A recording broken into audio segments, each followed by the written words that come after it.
All right, so as I previously introduced myself, I'm Kristel Wickham. I co-lead the Climate Action Leadership Team with John McKenna, and these are a few of the topics that I'll be talking about. So towards the end, we'll give examples of successes and real impact that cities and advocates have had, and also what's happening with advocacy this year. At the end, we'll have Q&A, but if you want to ask questions during the talk, that's fine too. All right, let's go to the next slide. I don't know. Next one. All right, and I think we'll skip this one because we already did the introductions. I learned already about what city you live in. I didn't hear kind of your familiarity with the topic, but hopefully we'll get into that with the Q&A. All right, next slide. Yes, so the Climate Action Leadership Team was formed near the beginning of the pandemic in 2000, and 2020, sorry. We've always met online, but we've had a few outings and meetings in person. Our mission is to accelerate effective climate action at the local level through education, advocacy, and collaboration. We currently have 44 members in our Google group.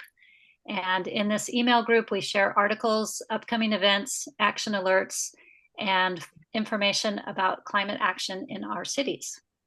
We meet every 2 weeks on Friday afternoons, and we are welcoming to new attendees.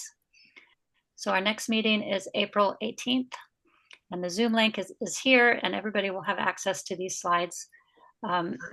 We use the same Zoom link each meeting.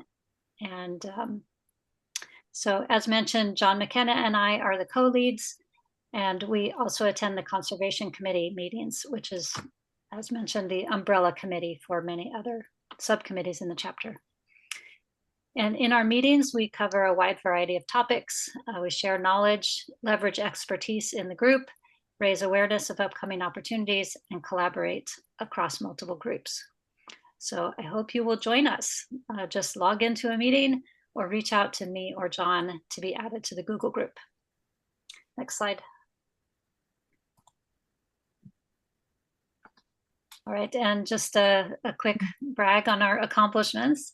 We have planned and hosted 5 Code Red for Humanity webinars with Actera between 2022 and 2024. And we've had major keynote speakers such as Mark Jacobson, Saul Griffith, Davina Hurt, Josh Becker, and others. I encourage each of you to watch these webinars to get up to speed on local actions that city leaders and individuals can take to equitably reduce our emissions.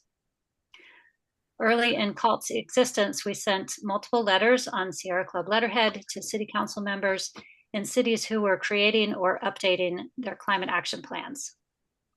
And then also as individuals, we volunteer for tabling, we write letters to the editor, meet with city council or staff, and advocate at city council meetings and on city commissions for stronger and faster climate solutions.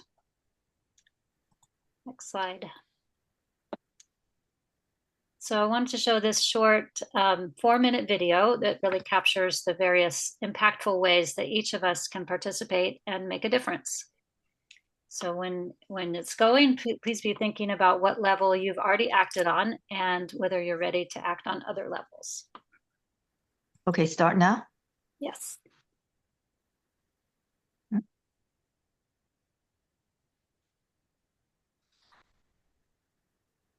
In terms of a lot of social change, and especially in relationship to the environment, I think of what I call the 4 levels of action. The first is individual action. The second is action with my friends and family, the folks who I'm directly connected to.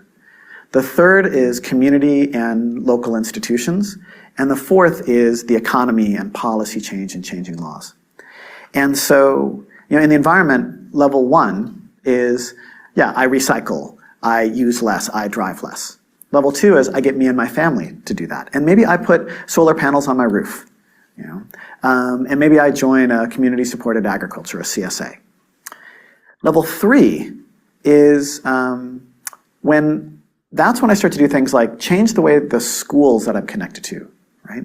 The way that I change my workplace, that maybe I organize in my town right, to start moving towards a community solar array, or that I start to, I go into the industries that I work in and I make changes. And the idea for level 3 for me is the place where it's at the level of institution and groups, but where I'm still known as a person.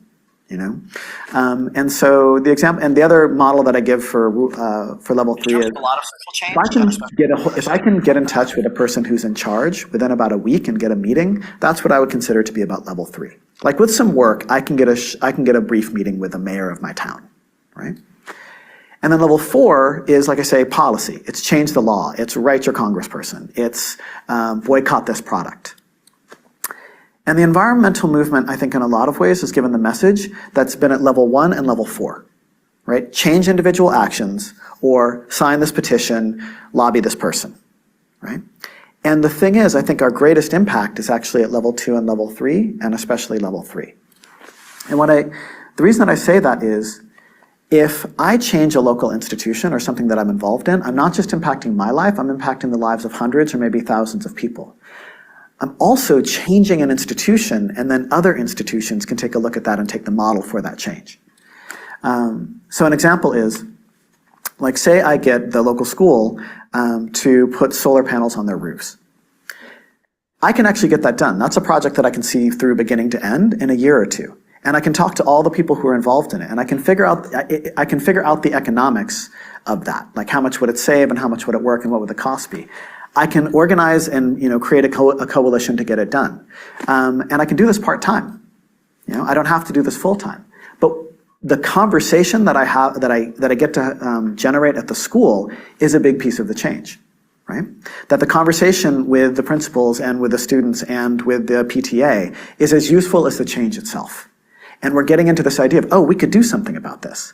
And then when the solar panels go up, then that means all of the other schools in the neighborhood or in my city have to go, why don't we have solar panels? I mean, this school did it. And so that's a level of a change that I think that we ought to be focusing on. And I think specifically with drawdown, like there's these 100 solutions that are named in drawdown. And the question is, how are they going to be implemented? But one of the things that the project did is that they looked at projects that were happening at what I've heard Paul Hawkins call from the middle out, not just from the grassroots up, not just from the top down, but from most of those changes were organized by people working at level 3.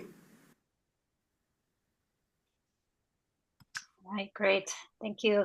Next, go ahead and go to the next slide. So I'm going to refer to kind of these levels in a few of my slides, but I think the message is, one of the messages that you really do have power to make change, even if it doesn't always feel like it. Like how you use your time, your money, your connections, your vote, and your other resources, it really does matter.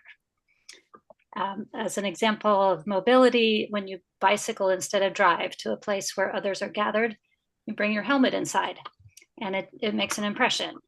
People who know people who bike are more likely to do it themselves. And when you're out with friends and you order a meatless meal and talk about your choices, you've had influence. I've had friends tell me years later that they remembered such a conversation and how it influenced them to make changes. And by purchasing only clean electric appliances, if you can, you'll be healthier, safer, and feel good that you are making a positive contribution to lessening the climate crisis.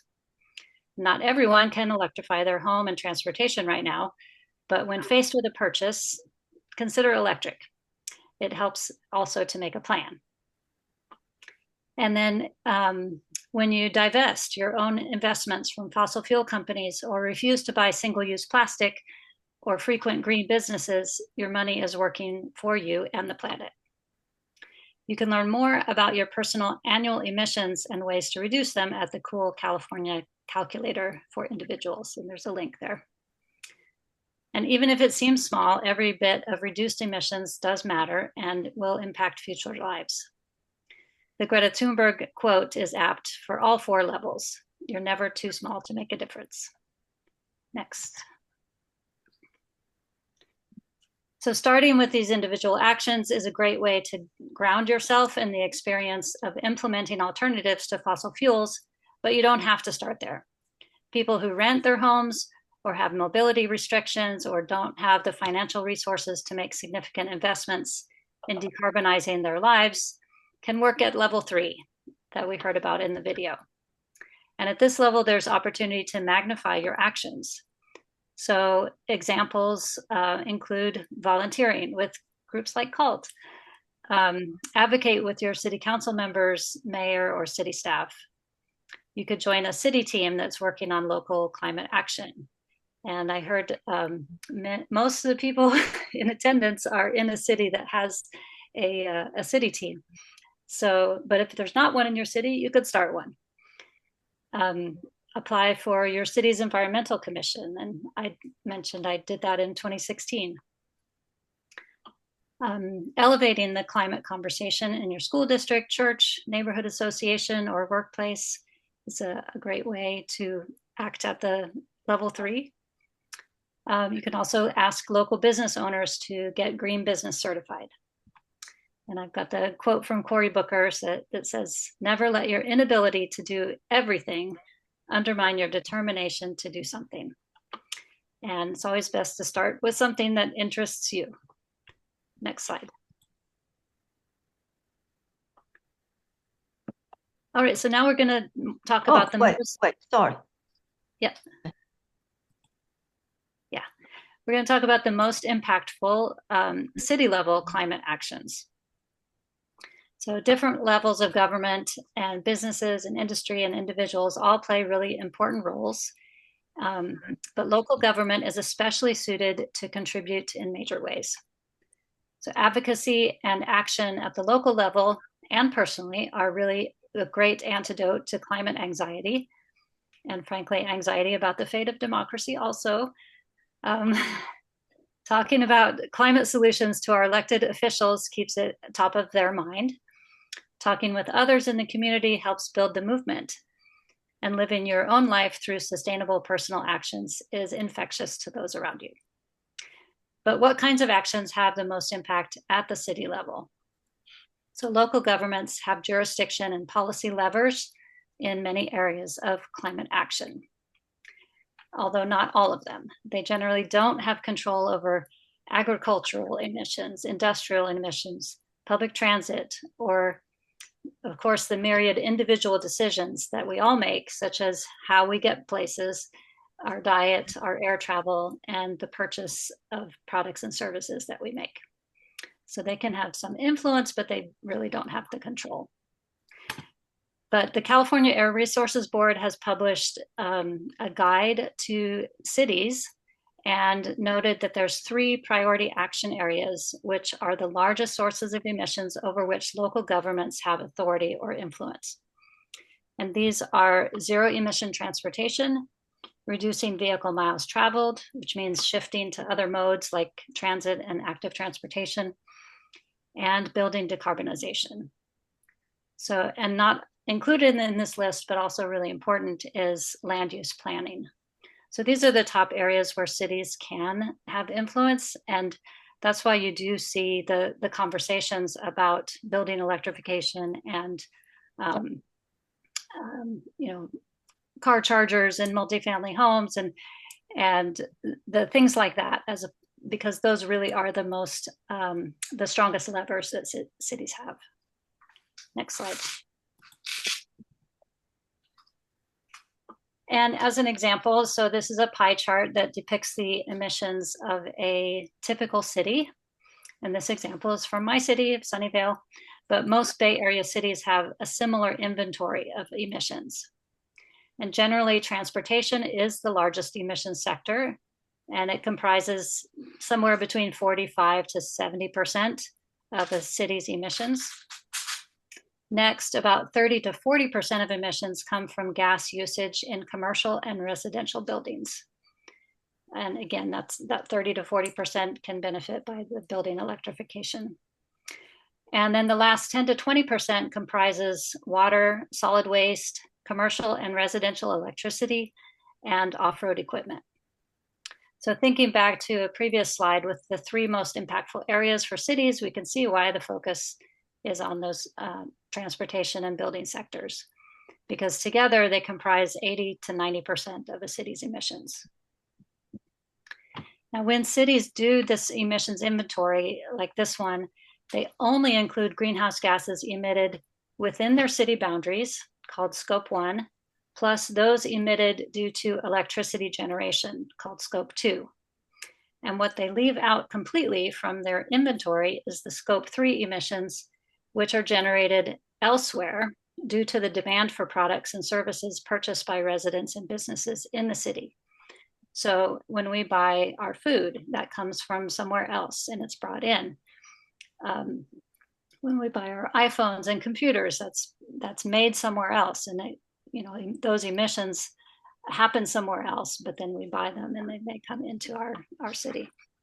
So the entire sectors of agricultural, industrial, and manufacturing, long-haul transportation, and air travel are not included in these kind of city-level emissions inventory.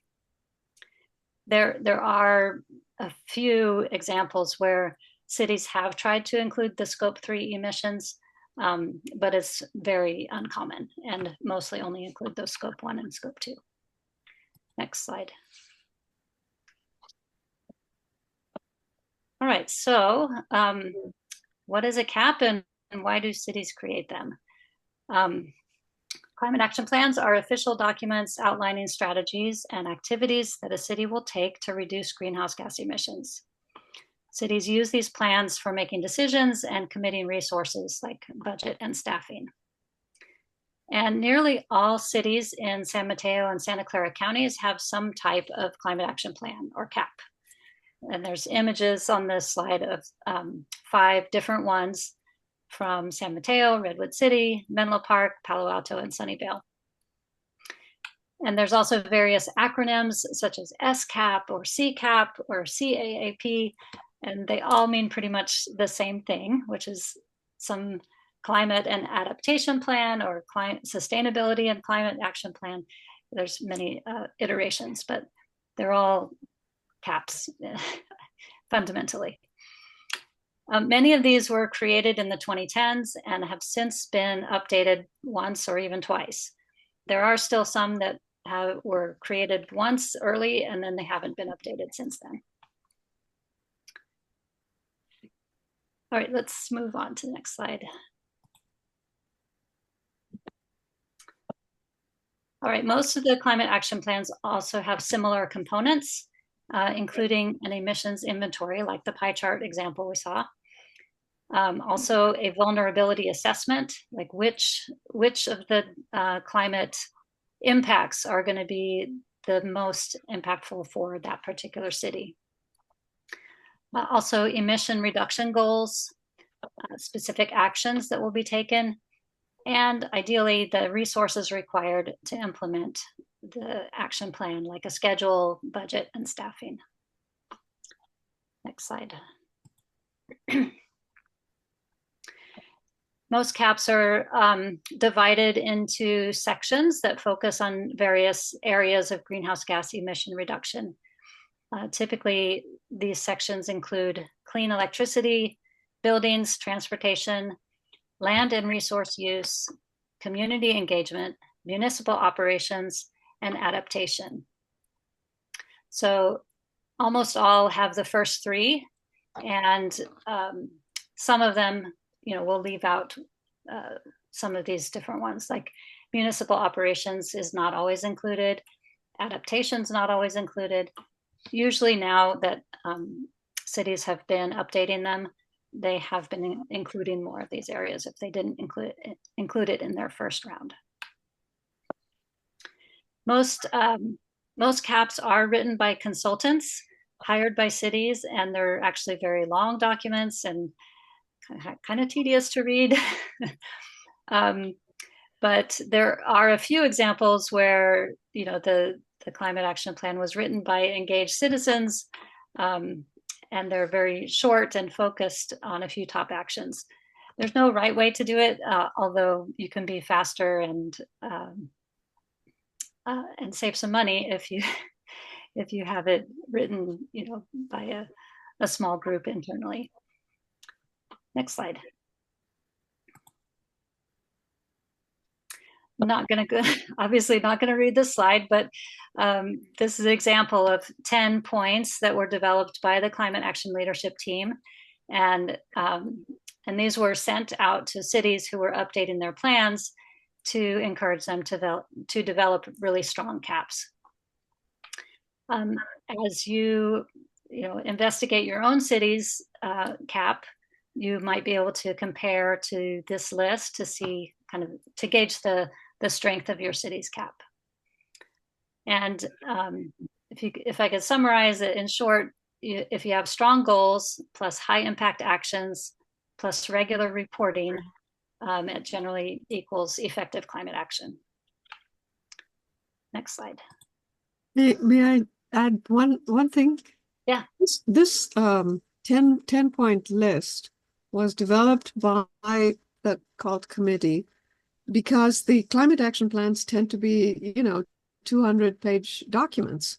And city council, which is lay people, they need something which they can read quickly and focus on, and on which they can get accurate reporting. As Kristel said, you can have a wonderful goal, but if you don't have any reporting, then the goal just disappears.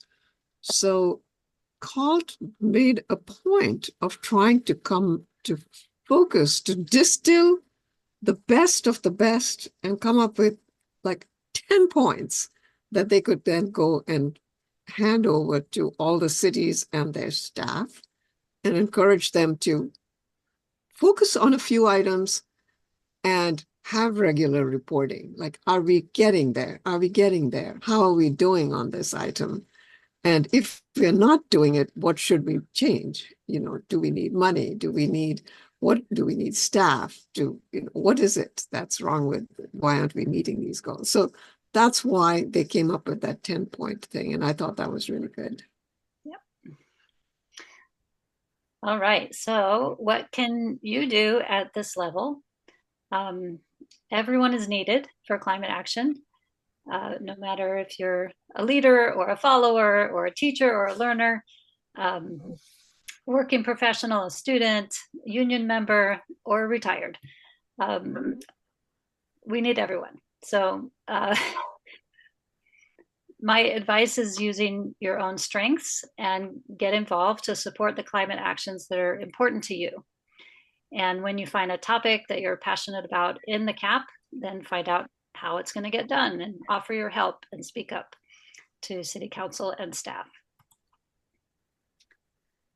Next slide. Can you give an example? Example of getting involved? Yeah. Yeah, sure. So when a REACH code came up at my city, that's for... You better specify what is a REACH code. I know. Yeah, Kristel, you have to leave at 7:50, right? I do. Oh, yes. Okay. I won't interrupt, please. Let's move on. Move on. Okay.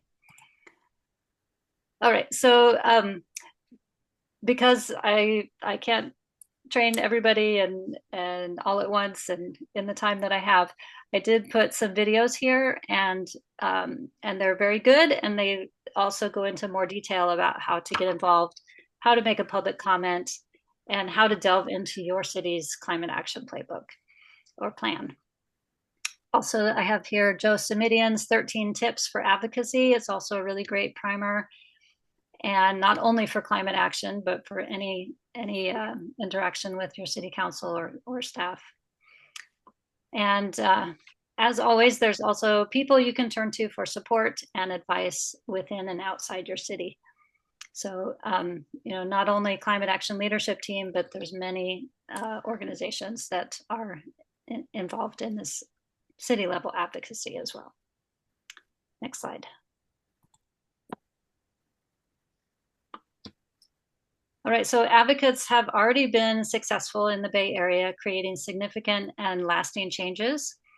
I would say the most significant has been the community choice energy movement. So you're probably all familiar with, depending on your city, Peninsula Clean Energy or Silicon Valley Clean Energy. Those are the two that are in San Mateo and Santa Clara County, plus Palo Alto has its own utility. San Jose has its own utility, and Santa Clara as well. But these community choice energy agencies have really hastened the switch from fossil fueled electricity to clean electricity much faster than what the state had required utilities to do. It also saved consumers money on rates, and they are returning money back to the community in the form of rebates, electrification programs, and local solar. So it's really a win-win-win, and advocates had a lot to do with getting those started. So there's a lot of examples here and some in specific cities, but you know, local advocacy really has made a difference, especially at the individual city level, in terms of supporting electric building codes, promoting heat pumps, and making it easier for residents and businesses to electrify. Next.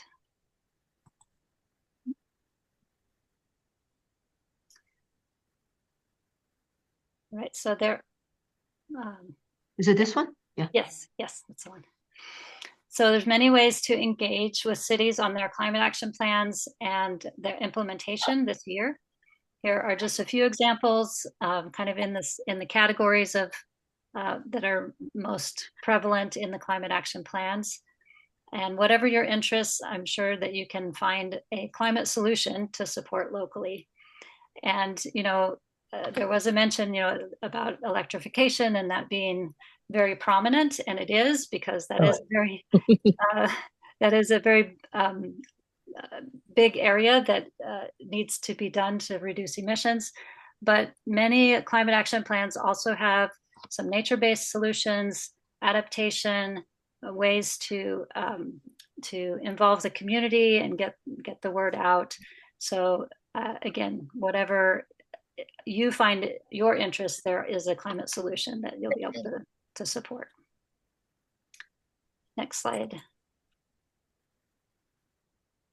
It looks full. What's that? Oh. Oh my. All right.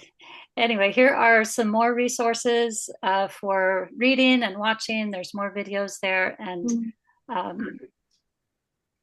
especially access to the CCA programs. So you can see Silicon Valley Clean Energy has a link, Peninsula Clean Energy, there's a link there as well. All right, and next slide. That's it. If we've got some questions, be happy to answer a few. And I also wanted to point out that Nancy Tierney on the call is an active member of our climate action leadership team, so she can also answer questions. I'll just comment as not so much a member of CALT, but as I said, as a member of our task force in Pacifica to update our climate action plan. We are one of those volunteer led groups that has written our climate action plan. So it's been an interesting process. I will say, being in San Mateo County, though, we have what's been a great resource to us is the county's Office of Sustainability. And they have a group called RICAPS, which meets monthly, and I participate in those monthly meetings. So there are resources out there, and they have a template that we've used in developing that. So. Great, thank you, Nancy. Shall we do this action item? Yeah, so so I know that in each evening that you come to the ESP, there's usually an action item, and this is one that I put together. It shouldn't be very difficult. Many of you have maybe already done it, but just taking a few minutes just to find your city's climate action plan online. Go ahead and download it. You can read it later and find something that interests you. like, one of those actions that the city is planning to take. Maybe they've already done it. Maybe it's coming up in their schedule. But that's something, if it interests you, that's something to find out more about. What is the schedule for it to get implemented? How can advocates help? What is the schedule? Maybe it's already done. And then when was your climate action plan updated last, or when was it initially published? What is one high level goal? And again, it's going to be, you're going to have to be skimming things because often, as mentioned, these are 200-page documents. And let's see, another one is metrics. Are there any metrics or status updates that are published on the city's website?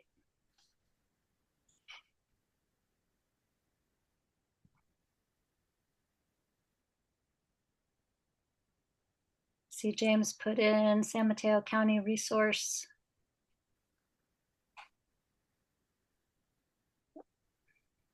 I think one of the most interesting things that, amongst the many interesting things that CALT has done, was a long discussion that we had about if you wanted to wanted to make modifications in your own house, and you had an electric panel, the main panel was 100 amps. And the first thing that every electrician tells you is, oh, if you want to get an electric car, you have to change out the main panel and get a 200 amp panel. And so the challenge was, and I remember we did this with, what's her name? Who was electrifying her house at that time, said, okay, so the challenge is you've got a 100 amp panel and you want to have electric car charging.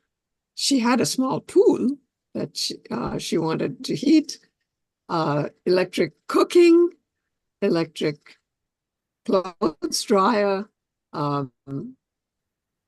and heat pump heating. And can you do this all on a 100 amp panel? And she said, and she found out, and she said, yes, it's possible to do it.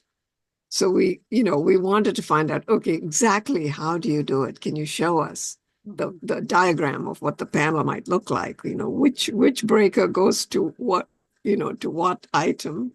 Yes. And it was very interesting learning that you can, in fact, fully electrify your own home on a simple old 100, not an old, but simple 100 amp capacity panel by having breakers that are smart breakers, so that, for example, if you've got electric car charging and an electric dryer in your garage, you can have a smart breaker which says, if your car is being electrified, then your thing does not, your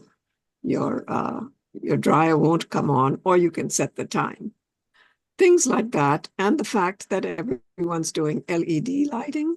So you no longer need, 15 amps for all the lighting, because the lighting takes like hardly anything now.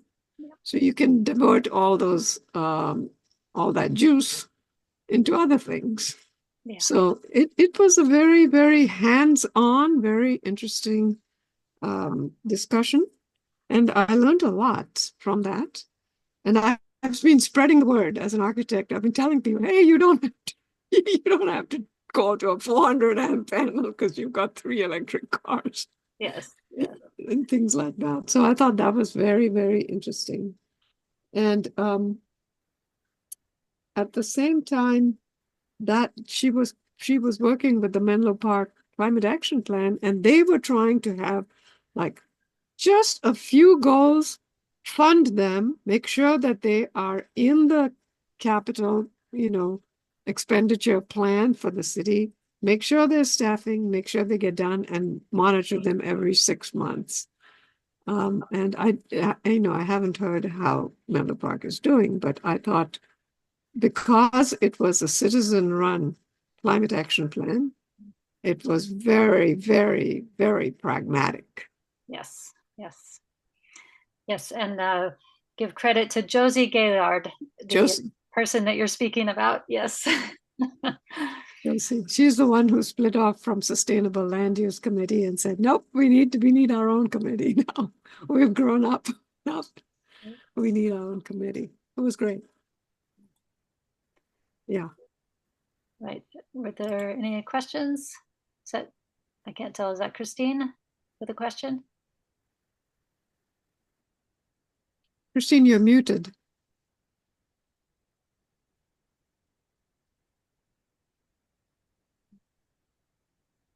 Always difficult to unmute.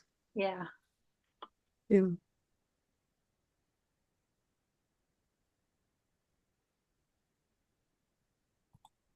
Still muted. Christine, were you trying to say something? Oh Okay, no, she says You're no. muted, Christine. I can see your mouth moving, but I think she said no. She should. okay, she wasn't trying to say something. Okay, Mhm. okay. Thank you, Kristel. I know you need to leave. That was really useful. Yes. Yeah, Thank you, thank Kristel. you. Thank Thank you, you so Kristel. much, Kristel. It's just Okay. really, really good. All right. Yeah. So Darshana with a question? Yeah, well, I have a comment. It seems like everything is about reducing greenhouse gas emissions. And from my understanding, that's not the best way to deal with climate chaos. From what I've learned from Dee Dee Purshouse and Walter Jenney, is there other ways that they only do greenhouse gas emissions because it's easy to measure, but that's not the best way. They talk about restoring the soil carbon sponge in California and other places where the land can hold more water and there's less heat reflection. So to me, it's all about working on that, planting more trees, restoring prairies and wetlands, but not about only focusing on how much CO2 and other greenhouse gas emissions we're making. So it's discouraging for me because I'm not interested at all in working for that. I think that we don't really have the best heat pumps yet. They're ones that make a lot of money for the companies making them, but they're not necessarily the most efficient, the most long lasting. I think there are other things we should be doing that will have a bigger impact and aren't just about making corporations more money for buying more stuff like electric cars and appliances and the legislation in California against solar panels right now. I've had my panels since 2002 and they just took me off the 20-year whatever. So now I hardly make anything if I sell electricity back, and they're trying to make it harder for people to put solar panels on. And it should be on every business, every home, every new construction. There should be funding for people to put it on homes where they can't afford it, like they're doing in Berkeley with, oh God, what is it called? Another Kristel is working on that. I just get really frustrated because this isn't anywhere I'm interested in working on. Any of all of these plans are all about electrification.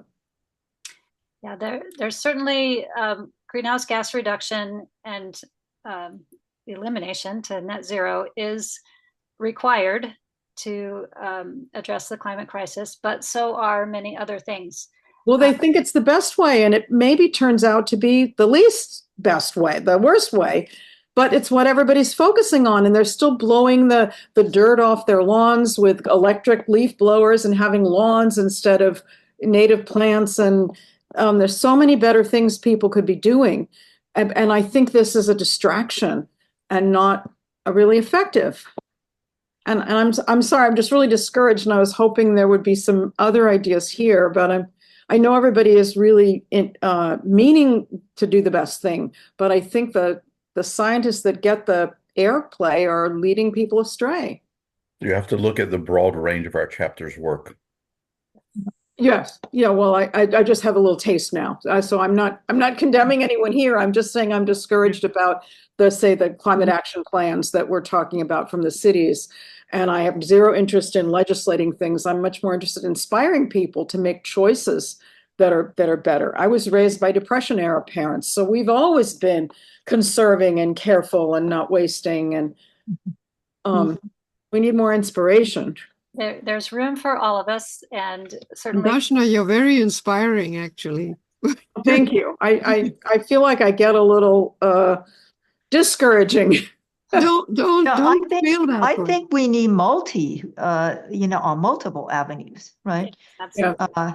And we have a committee that you might really enjoy participating in. Is the Forest Protection Committee. Mhm. And it's a statewide committee.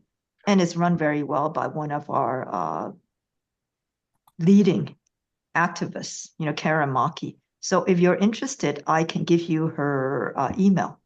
Sure. I'd be curious about that. I've been following Griffith with Redwood Rising online, and they're trying to restore the forests that were replanted incorrectly to be the way native forests should be here. Yeah. Thank you. I really need to drop off. I'm sorry. Okay. Thank you so Bye, much, Kristel. Kristel. That was really great. It was good. Bye. Yeah. Okay. It is one avenue, greenhouse gas reduction and climate change, which is that's that committee.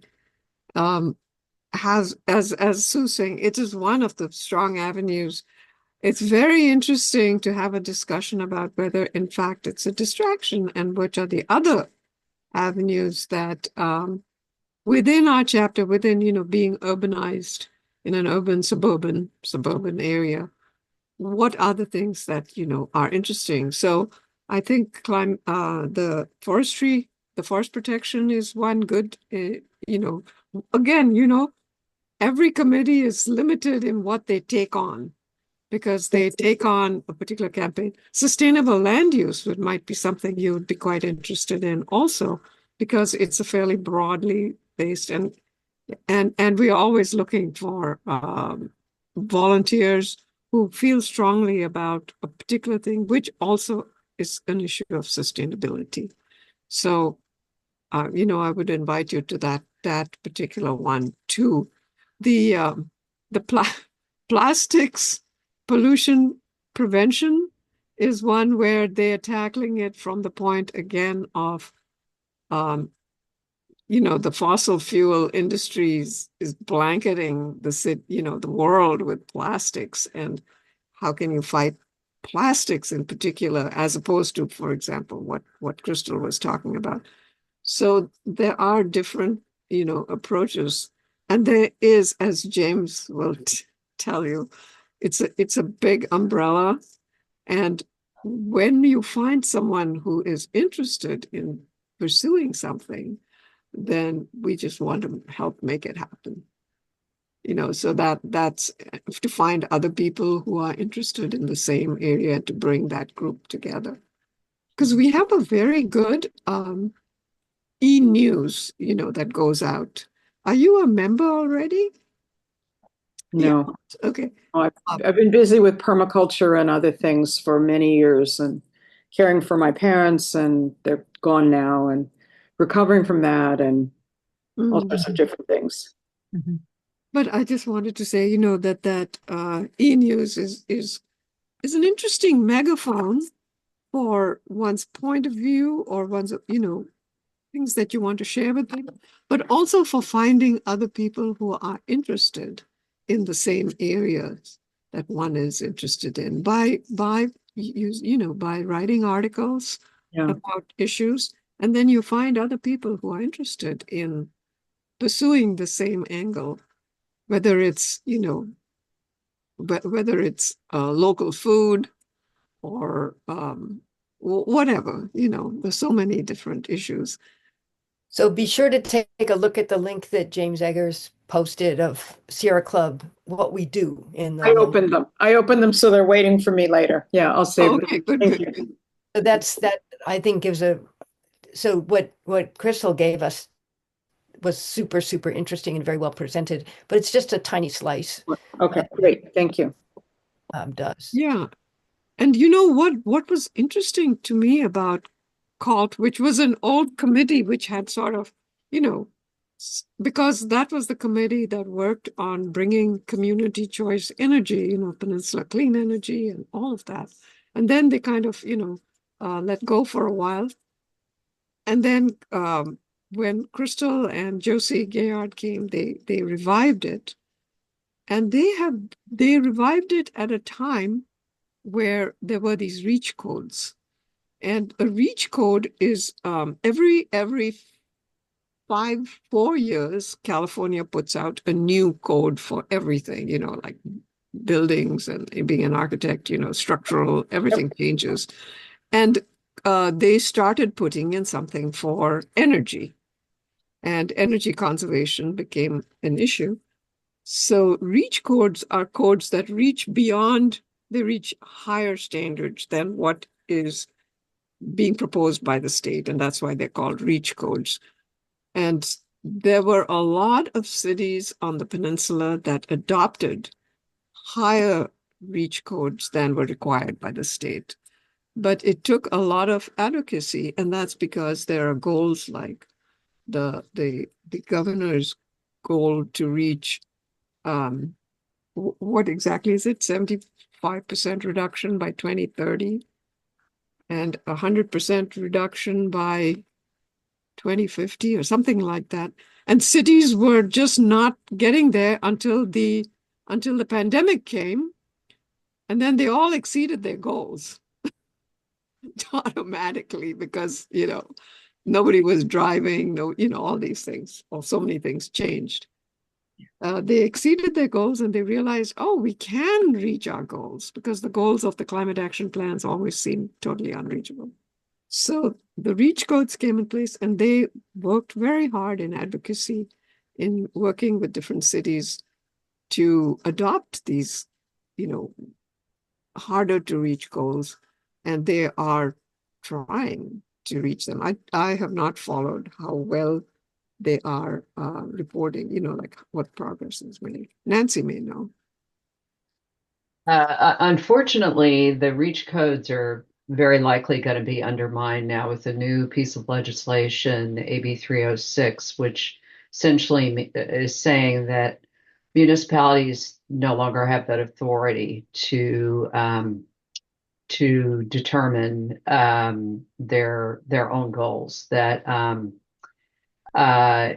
so far the bill it was passed unanimously on the first go around. So which is not to discourage cities from still pursuing the goals locally. It just means that there's a little less authority behind it.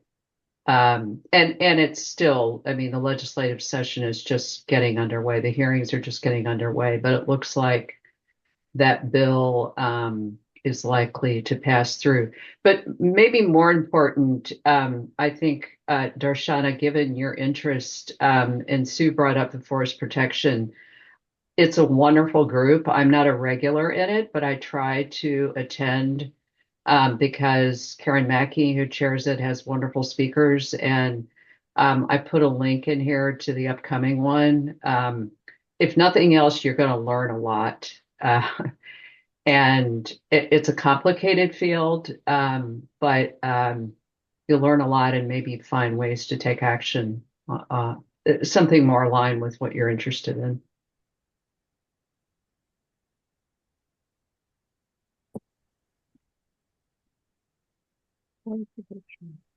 Okay, does anyone else have any questions, comments, suggestions, ideas?